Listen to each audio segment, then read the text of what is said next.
ত্রয়োদশ জাতীয় সংসদ নির্বাচন এবং গণভোটের বাকি আর মাত্র ৯ দিন।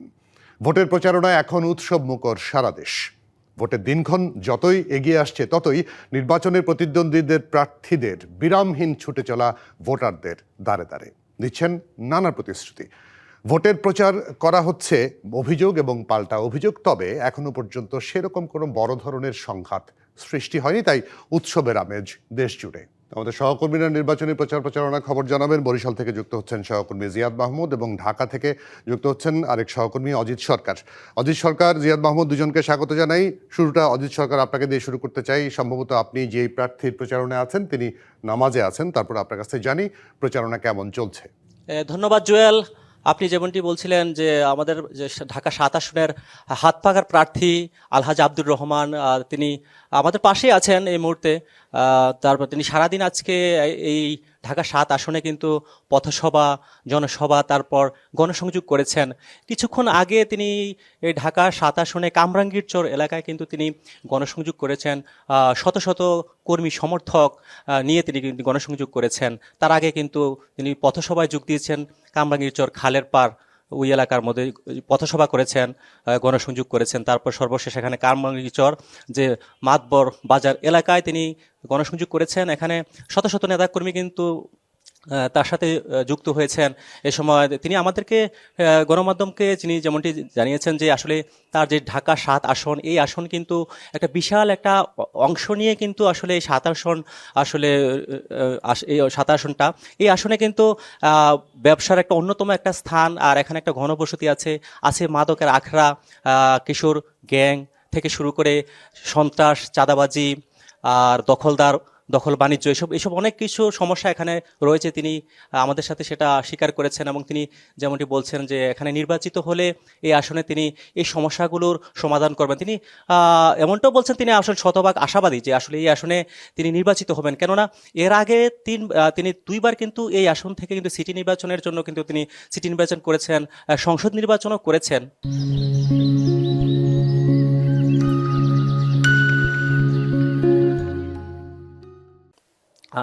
আর এবার কিন্তু সর্বশেষ আসলে তিনি আবারও তিনি হাত পাকার চরমোনাই যে বাংলাদেশ ইসলামী আন্দোলন বাংলাদেশ চরমোনাই নেতৃত্বাধীন তিনি হাত পাকার মার্কা নিয়ে কিন্তু এবার কিন্তু এই ঢাকা ৭ আসনে কিন্তু মনোনয়ন নিয়ে কিন্তু তিনি আবার নির্বাচনে অংশগ্রহণ করছেন। তিনি অনেকটা আশাবাদী। তিনি বলছেন তার যে প্রতিদ্বন্দ্বী প্রার্থী আছে তাদেরকেও তিনি আসলে নির্বাচনী প্রচারণা আছেন। জিয়াদ মাহমুদের কাছে যাব। জিয়াদ মাহমুদ, অন্ধকার দেখছি, কোনো প্রচারণায় আছেন কিনা, কেউ আপনার সঙ্গে প্রার্থী আছেন কিনা, বা কার প্রচারণায় আছেন?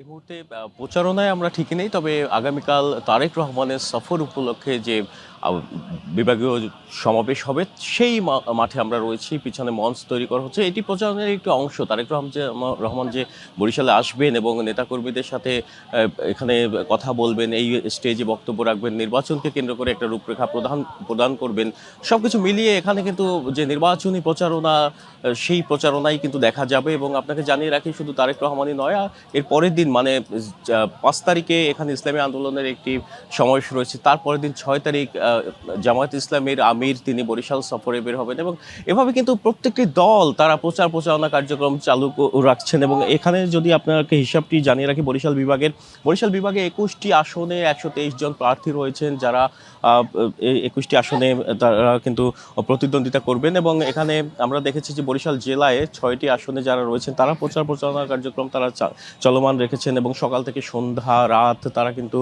কেউ জনসংযোগ করছেন, কেউ উঠান বৈঠক করছেন, কেউ বা নানাবিধ প্রচারণা কার্যক্রম কিন্তু চালিয়ে যাচ্ছেন। মানে তারা যে ক্ষান্ত হচ্ছে না মোটেই, তারা অবিরাম তাদের যে ইসির নির্দেশনা মেনে তারা বলছেন যে তাদের যে প্রচারণা কার্যক্রম সেটি চলমান রয়েছে। এবং তারা বলছেন যে একটি সুষ্ঠু নির্বাচন উপলক্ষে যে নির্বাচনী প্রচারণা ইসি দেওয়া বিধি অনুযায়ী সেটি কিন্তু তারা পরিচালনা করছেন। এবং ভোটাররা দাঁড়িয়ে যাচ্ছেন, তাদের প্রতিশ্রুতি দিচ্ছেন, তাদের দুঃখ দুর্দশার কথা শুনছেন, তাদের প্রত্যাশা ইচ্ছার কথা জানছেন যারা প্রার্থী রয়েছেন। এবং বরিশাল জেলার যে আসনগুলো রয়েছে এটি বরাবরই বিএনপির দুর্গ হিসেবে পরিচিত, এবং এখানে যারা প্রার্থী রয়েছেন বিএনপির পক্ষ থেকে তারা আগামীকালকে এই যে মঞ্চ দেখছেন এখানে আসবেন। বিভাগ জুড়ে যে প্রার্থী রয়েছেন বিএনপির তারা কিন্তু এখানে আসবেন, এবং দলটির প্রধান তারেক রহমান তিনি তাদেরকে সবার সম্মুখে পরিচয় করিয়ে দেবেন, এবং এখান থেকেই কিন্তু বিএনপির যে তৃণমূলের নেতাকর্মীদের একটা প্রাণ সঞ্চার সেটি কিন্তু হবে বলেও তারা মনে করছেন। অপরদিকে ইসলামী আন্দোলন কিংবা জামায়াতে ইসলামের যে প্রধানদের সফর রয়েছে বরিশাল বিভাগ, সেক্ষেত্রে তাদেরও যে নেতাকর্মী রয়েছে তাদের মধ্যেও যে নতুন একটি প্রাণ সঞ্চার হবে বলেও তারা মনে করছেন। তো এতটুকুই ছিল প্রচারণা অনেক কার্যক্রম নিয়ে ধন্যবাদ আমার জিয়াদ কাছে। মাহমুদ, অজিত সরকার দুজন সহকর্মী আমাদেরকে জানাচ্ছেন প্রচারণার খবরাখবর।